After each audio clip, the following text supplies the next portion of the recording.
Today's podcast is brought to you by precious metals advisor Tom Cloud. With nearly 40 years' experience in the precious metals industry, Tom Cloud offers sound advice and the best rates on precious metals. Learn more at ftmdaily.com/gold.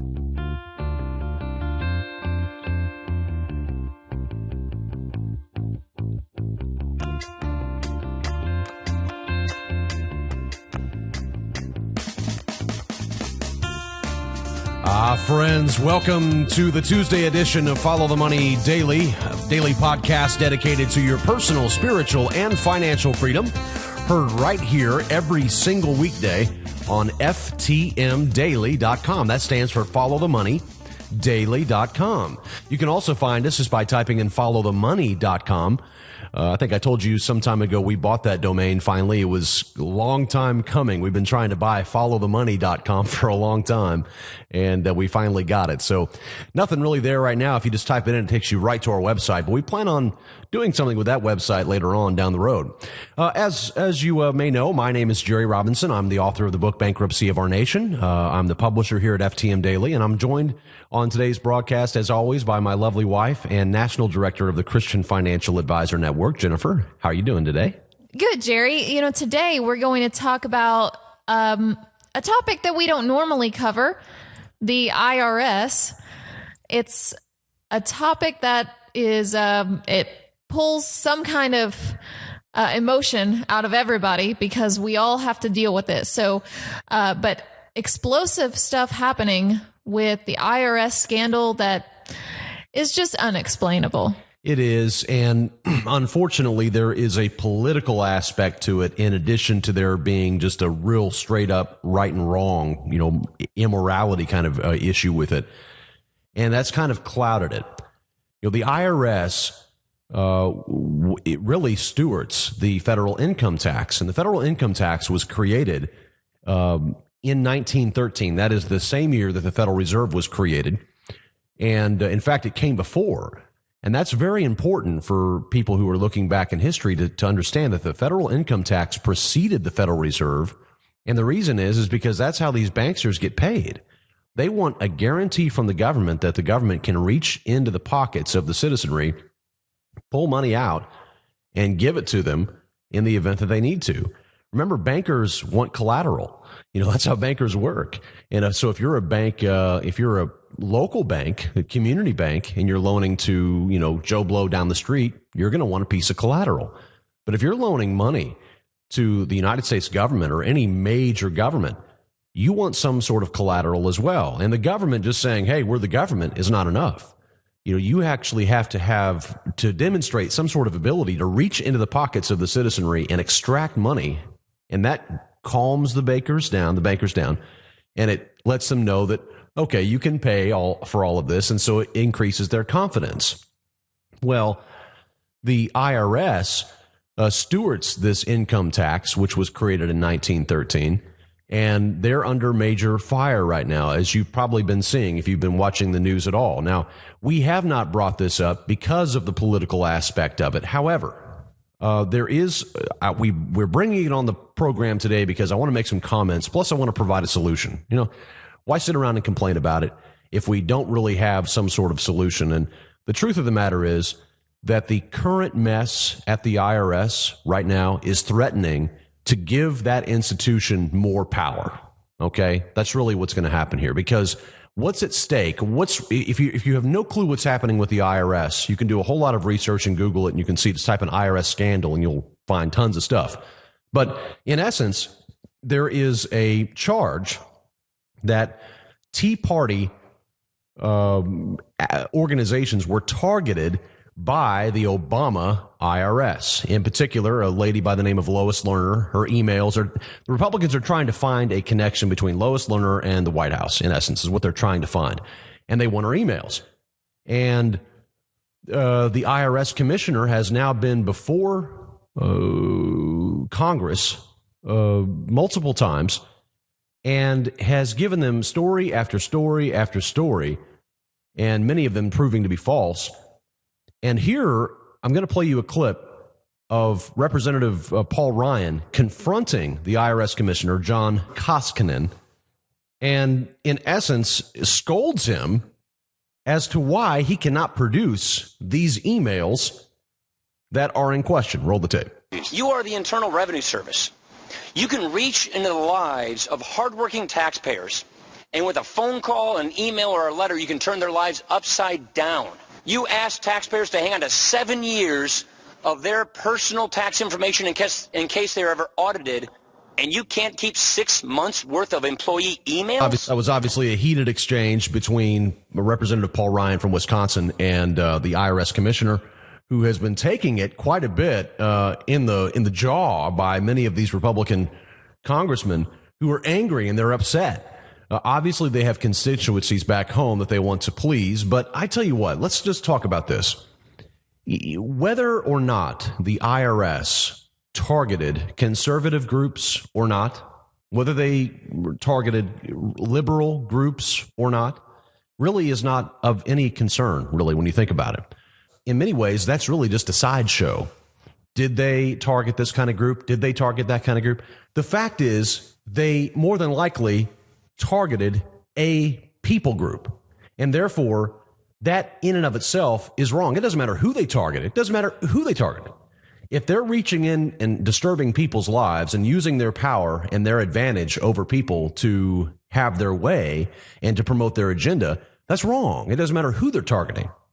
Right, Jerry. And the fact that the IRS cannot produce these emails, and they have these massive servers, and they have cloud backup storage, and they have all of these redundancies in place, and they conveniently cannot produce the emails in question, could tell you that, maybe targeting conservatives, if that's in fact what they did, is a small problem in the IRS. The way they're handling this tells me that there is something much, much bigger that they're hiding. And so with the IRS, when it comes to the IRS, here's what I say: end it. Just shut it down. Abolish it. And I'll tell you why it's so important that we heed this message right now. And that is because what they're saying, if you listen to what they're saying and listen to what this IRS commissioner is saying, he is saying that they don't have enough money. He says, well, the reason why our hard drives crash and the reason why our servers crash and the reason why all of this happened was because we didn't have enough money. It's going to take like $10 to $30 million just to prevent these hard drive or prevent, this kind of crash from ever happening again. And of course, one of the Republicans pointed out that the IRS had a $1.8 or $1.2 billion IT budget every year. So they could have used a little bit of that to prevent their all of their stuff from crashing and all of their emails from being deleted. So again, this is real fishy. I mean, this is real fishy. But again, don't get hung up on who they targeted, because that's going to be a sideshow. Instead, let's focus on the fact of, did they target anybody? And if they did, they need to be shut down, period, because they should not have that kind of power. So I say starve the beast, abolish the IRS, and implement a national sales tax. I think that's how you solve it, personally. And I want to talk about that in a minute. But the main thing that I want you to see with this IRS commissioner right now is that they are after a bigger budget. You watch what they're going to do. The solution to this IRS problem, more than likely, is going to be a bigger budget for the IRS so that they can tackle these issues, more quote-unquote transparency, which is never going to happen, just like they said the Fed was going to be more transparent. Well, that never happened. And the IRS now is going to be more transparent, whatever. That's not going to happen. These institutions are too big, they're too bloated, and we don't need an income tax. We don't need it. I mean, there's another way to raise revenue for the government, and that's a national sales tax. Now, I realize there are some problems with a national sales tax. It's not perfect, but it's much more perfect than an income tax. And I'm going to kind of rattle off some of the reasons why I don't like the income tax. Obviously, one, who likes to pay tax on their income? But our current progressive income tax punishes productivity. If I go out and produce, if I go out and I want to add to the economy, then I'm going to be punished for that. As I make more income, I have to pay more in taxes. And some people will hear that and say, well, that makes sense. The more you have, the more you should pay. But that's not really a smart way to grow an economy. In fact, what you do is you drive many of the rich people in the economy away from the economy. It's like what just happened in Puerto Rico, where many businesses are looking at the low tax rates down there, no income tax down there. In fact, I saw one major corporation, I forget the name, up in New York, was actually talking about moving their headquarters down to Puerto Rico. And of course, it was hacking off the New York politicians because it would be a big revenue loss if that were to happen. But this is what happens when you become maniacal with your taxes. You can't continue this the way that they have done it. Another thing that the income tax does is it inhibits full employment within the system because it increases labor costs for employers. It's harder to work at full employment here in the United States whenever the cost of having an employee is so exorbitant and so high. And much of it has to do with the FICA taxes that have to be collected, and the employer has to pay part of that. It's very obvious that this is a problem. Right. And of course, if you are in certain groups in this nation, then you do get to opt out of the Social Security taxes, which is a bit unfair. I mean, I understand that it's targeted towards nonprofits, and it's good that nonprofits get some tax breaks because many of them do good works. However, if one group gets to opt out, why shouldn't everyone get to opt out of the Social Security tax? I'm gonna make a big statement here because I know many people are very pro, protecting the 501c3 status of nonprofit organizations. And I'll tell you what, and I know this is radical. This is probably, many people won't agree with this, and that's okay. I respect that. But how I feel about and by the way, I have a 501c3. I should say this up front. I have a 501c3. I run a nonprofit organization. And so I'm speaking as someone who actually would be harmed by this statement, what I'm getting ready to say. And that is, I don't think the nonprofit organization should receive tax benefits. I don't think that they should receive I don't think that they should walk around without paying taxes. I don't agree with it at all. And I'll tell you why. I agree on it because of Christian principle, not because I'm against the churches, not because I'm against nonprofits. It's exactly the opposite. Adam Smith, who was the famous economist, got into an argument with David Hume, with David Hume. And the argument went something like this. Adam Smith was saying, take the clergy at the Church of England, take them off the government payroll. Because what you do is you create laziness, you create certainty. How can a clergyman live by faith if the government is giving him a paycheck? I mean, there's just you take away all the whole point of ministry and the whole point of doing what, ministries do and Christian organizations do. And David Hume, who was vehemently against the church, said, no, keep them on the government payrolls. It'll make them fat and lazy and dumb, and it'll prevent them from spreading the gospel. And so I think that's kind of where we are today, in the fact that we are so bound up and so worried about our tax benefits that it prevents us from saying some things. And why? Because we don't want to lose any donations from people who find out that we don't, so we have to toe this line with the government. And I say, why? I mean, only 30% of people itemize their taxes anyway.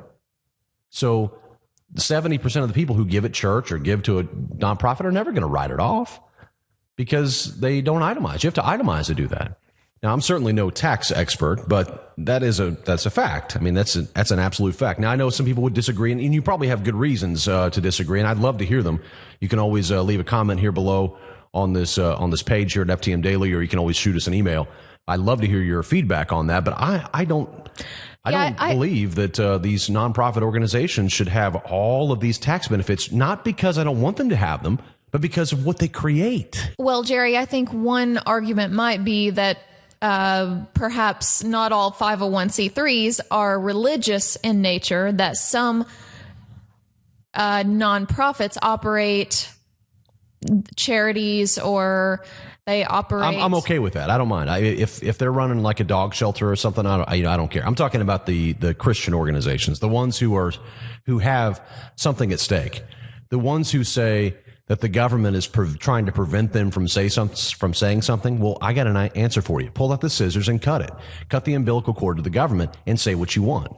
But don't expect benefits from the government and expect them to be your sugar daddy and then turn around and say, well, they won't let me say what I want. Well, cut the cord, right? Cut the cord. Have a little faith, cut the cord and say, forget it. Now, personally, I have a 501c3. They're not stopping me from saying anything, so I don't mind it. But if it ever came down to the fact where they were like, you can't say this, I wouldn't demand that they give me tax benefits. I would just cut the cord, right? Okay, so anyway, I would love to hear your response to that, those of you listening. But that's just been a long-held belief of mine. I think the church, especially, has got itself all bungled up with the government, and they're so eager to have these tax benefits, and it's really cost them in so many ways. Okay, here's another reason why I don't like the income tax. It's an invasion of our personal privacy.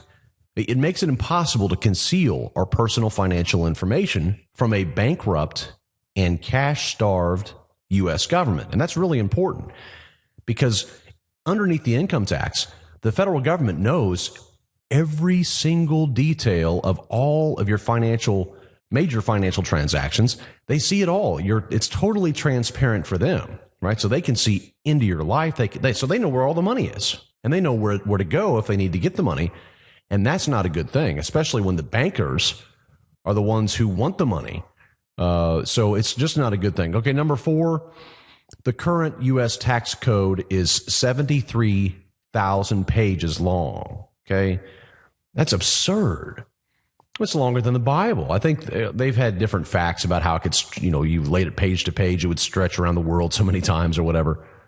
But 73,000 pages, I mean, it takes a whole army, a whole industry of tax experts just to handle this thing. That's just not, this doesn't make sense. Right, and that's one reason that the IRS will probably never get abolished, because there's an entire flourishing industry around this 73,000 page document, including, of course, accountants and lawyers. And I'm not trying to hack anybody off, like the accountants and the lawyers. I mean, look, I know that this is I'm not trying to say that it's an invalid industry. I'm saying that surely there's a better way to do this. 73,000 pages, we know that nobody even knows what's in that. And plus, it's constantly being added to or subtracted from. So it's just a total hassle for the American people.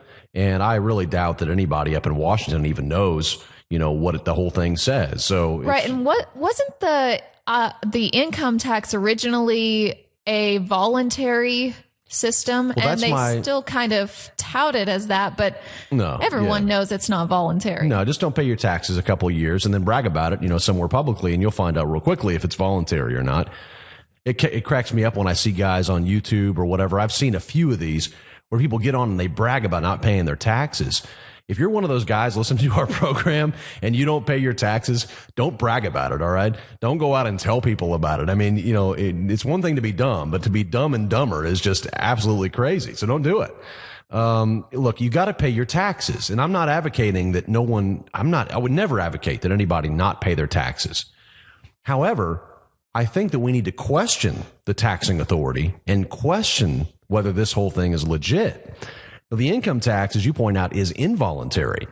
Unfortunately, I have to pay income tax every time I create income, right? So every year, if I produce income, then I have to pay taxes upon that income. And that's not voluntary. That's involuntary. Right. And every employer knows that if they don't confiscate the income taxes from your paycheck, then that employer gets penalized as well. Now think about drug dealers, right? Drug dealers, people who make millions of dollars every year from drugs. How much do they pay in taxes? Now they pay less than me in taxes. Is that right? What do they put on their IRS tax form? They say I sold 2,000 tons of coke and I sold 1,000 tons of marijuana. And they put that they don't put that on their taxes. They aren't paying taxes. So this is another reason why I don't like the income tax. Only the good guys pay it, right? It's a totally wrong system. So you're punishing income, you're punishing productivity, and you're only making good people pay for it. That just makes no sense at all to me. So, Here's what I recommend. Here's what I promote. Here's what I believe. I've had Steve Forbes on the program before. He's touted his flat tax. I get it. I like the flat tax as opposed to our current system. I like that. The concept where you pay 10%. Everybody pays 10% of their income, or everybody pays 15%. And you just sit down, you calculate it, you write down what you write out the check. There's no deductions. You just mail it in. I get it. That makes sense. And I'm okay with that. But here's my problem with it. It maintains the IRS. It keeps the IRS. It doesn't repeal the 16th Amendment. And therefore, what are they going to do that flat tax? That flat tax is going to be 50%, right? Over time, they can just raise the flat tax. Well, again, it just takes us right back to where we are now. So what I like is what is known as a national sales tax. Now, a national sales tax, in essence, taxes consumption. It doesn't tax income. So it doesn't tax productivity. It taxes consumption. So think about it this way. If I'm very wealthy, if I'm a very wealthy person, and I choose to go out and go on a huge spending spree, and I go out and I want to have filet mignon every single night, and I want to have lavish parties and champagne flowing, and just all this money that I want to spend, I'm going to pay a little bit of money for that, obviously. Plus, I'm going to pay a little bit of sales tax for that. However, if I decide that I want to go and take that money and go do something really good with it, like create or innovate something, or invest in something, or generate create a new company and hire all these new employees, I would bear a much higher expense to do that tax-wise than I would going out blowing my money and consuming. I say reverse it. There should not be any tax upon my investments. Why would I be taxed upon my investments? That doesn't make any sense. If I'm choosing to invest in something, why should I have to pay a tax on that? Doesn't the government want me to invest in things? Now, if I'm going out and I'm blowing money on consumption, I think I should pay tax there. And this is what I like about the sales tax, the national sales tax. It's voluntary.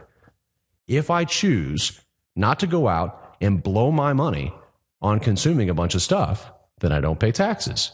But if I do want to go out and blow my money on a bunch of stuff, then I got to pay taxes. It's voluntary. So, using my drug dealer illustration like I was using a while ago, under a national sales tax, he can't hide, man. If he goes out and buys a nice car and wants to brag about it, guess what? He gets slapped with a big tax. He gets to pay tax too, just like me. So everybody has to pay. It's a fair tax. And in fact, I think that's what they call it, the fair tax. You can look it up, fairtax.org, I think, or just Google fair tax. I don't agree with everything that they've done, but I believe in the concept of the national sales tax. As I mentioned before, the income tax is opaque. The national sales tax would be highly visible and transparent. This income tax is so stealth that you go to work and they don't even want you to write a check to the IRS. They just take it out of your check before you even get it. Well, that's opaque. That's not a good system. The difference is the national sales tax would be visible, highly visible, and transparent. When you walk in and you buy that bag of marshmallows and then they slap a 30% national sales tax on it, you're going to see that because the bag of marshmallows was $2 and now you're paying 60 cents in tax. You get it. You see the difference. It's transparent. You know exactly what and then you have a choice. You can say, I'm not doing this. I'm going to wait on buying that bag of marshmallows until tomorrow or whatever. I'm going to wait until next month. You can choose when to pay. So again, seems much more American. It seems much more conducive to the ideas of liberty and freedom that were enshrined by our founders. So I say tax consumption. Don't tax productivity. Again, it would encourage savings. It would encourage investment. It would discourage excessive consumption. And the way that this works is you wouldn't tax any items that are used. So if you buy things off Craigslist or whatever, you wouldn't pay any taxes. However, if you walk into the store, you're going to pay taxes. Now, who collects the taxes? Well, the current retail outlets would collect the taxes. And I realize that's cumbersome, and that's why I think the fair tax says that let's compensate the businesses for collecting those taxes. They should be paid if they're going to serve as IRS agents. or quasi IRS agents, they should receive compensation for that. And so I say pay the businesses to collect it, but they already have a system. They already have to collect sales tax in most states. So they're already ready to do it. Just add on the federal tax. Right. And of course, current employers that have to act as tax collectors don't get any kind of compensation for that now. However, I do agree with you that if they should be, employers should be compensated or subsidized for having to hire a payroll service. Oh, absolutely. And so just like if we were to do the fair tax, the consumption tax, I do believe that since we would be saving a lot of money by abolishing the IRS, then we can offer the retail outlets some kind of. You don't want to punish the businesses. I mean, that's the last thing you want to do. You want to prize them, cherish them, help them, because they're the ones who are going to be collecting the money for you. So you got to make sure that you compensate them for that. Texas is a perfect example of a state that is run almost entirely on a state sales tax. They don't have an income tax, and they are doing just fine. I mean, I know there's a few problems in Texas, but overall, relatively speaking, they're doing better than most other states. So there you have Florida, another perfect example of a state that is run by sales tax, not income tax. And there's other examples around the country even. But I say let's repeal the 16th Amendment. Let's shut down this IRS before they get bigger, because I guarantee that's what they want out of this. They're in the news. Everybody's talking about the IRS. How do we solve it? What are they going to come up with in Washington? What do you think they're going to come up with? Do you think they're going to come up with something good? Of course not. They're going to come up with something that says the IRS needs more money. They need more employees so they can manage. No. Starve the beast. Shut it down. Abolish it. Repeal the 16th Amendment and have a national sales tax that says, look, if you want to consume, then you have to pay. If you want more of something, you subsidize it. If you want less of something, you tax it. And so this is what we can do. Now, here's the problem. The bankers, this is why this will never happen. I'm going to conclude with this. This will never happen under our current system. There'll always be an income tax. And the reason is because the bankers are never, under any circumstances, going to allow this to change. It's going to be World War III before they allow it to change. Because the way that our system is set up, and I've told you this before, money itself in this system, this debt-based monetary system, fractional reserve banking, read all about it in our book, Bankruptcy of Our Nation. The whole system is debt-based monetary system. Therefore, it requires excessive, and not just excessive, but increasing consumption. So it would be the death of the U.S. economy to discourage excessive consumption. That's how sick our economy is. You can't switch from a regular income tax to a national sales tax without virtually destroying the foundation of this crumbling economy that we have, because it is a debt-based monetary system. All right. Well, we could say a whole lot more on those things, but we are running out of time. Jennifer, where are the markets at right now? The S&P 500, Jerry, is at 1966. Okay, holding steady. Again, we continue to watch that 1950 level. Not that it's really, really important, but it carries a lot of psychological importance. So as long as it's above that 1950 level, things should continue smoothly. Go ahead, Jennifer. What is gold and silver? Gold is at $13.20, up slightly for the morning, and silver is up to $21.02, broke the $21 mark. That's really good. It's good to see that the excitement, the general excitement about gold and silver is not fading. I noticed that it shot up pretty nicely initially, and then it kind of pulled back just a little bit over the last few days. But it's good to see that the excitement is still building, because gold and silver are the only real money on the planet, especially in this global fiat system that we have. All right, friends. Well, that brings us to the end of our program. Thank you so much for tuning in to this program each and every day right here on ftmdaily.com. Don't forget, you can always find us online, or you can always contact us at info@ftmdaily.com, or give us a call, 800-609-5530. And as always, I leave you with this final word, this time a thought. That our nation is feeble and weak is clearly seen in our growing obsession with the legalization of drugs. The weight of this government upon the backs of the people has left them too broken and scared to demand meaningful changes, such as shutting down the Federal Reserve, or ending the income tax, or repealing the 16th Amendment. Instead, they simply beg for legal relief through natural and unnatural substances that may help temporarily dull the pain. Just something to think about. Remember, friends, when you want the truth, just follow the money. We'll see you right back here tomorrow. God bless. All of the information contained on Follow the Money is strictly for informational and educational purposes. The views and opinions of our guests and sponsors, including Tom Cloud and Jay Peroni, are their own and do not necessarily represent the views of FTMDaily.com or Robinson Media Group, LLC. Jerry and Jennifer Robinson do hold their insurance licenses and may offer consulting on life insurance and fixed retirement income products. Jennifer Robinson is an investment advisor representative with Faith-Based Investor, LLC. Remember, never do your financial planning through podcast or radio. It's your money. Be wise. Do your due diligence and always consult a trusted financial professional before making any financial decisions.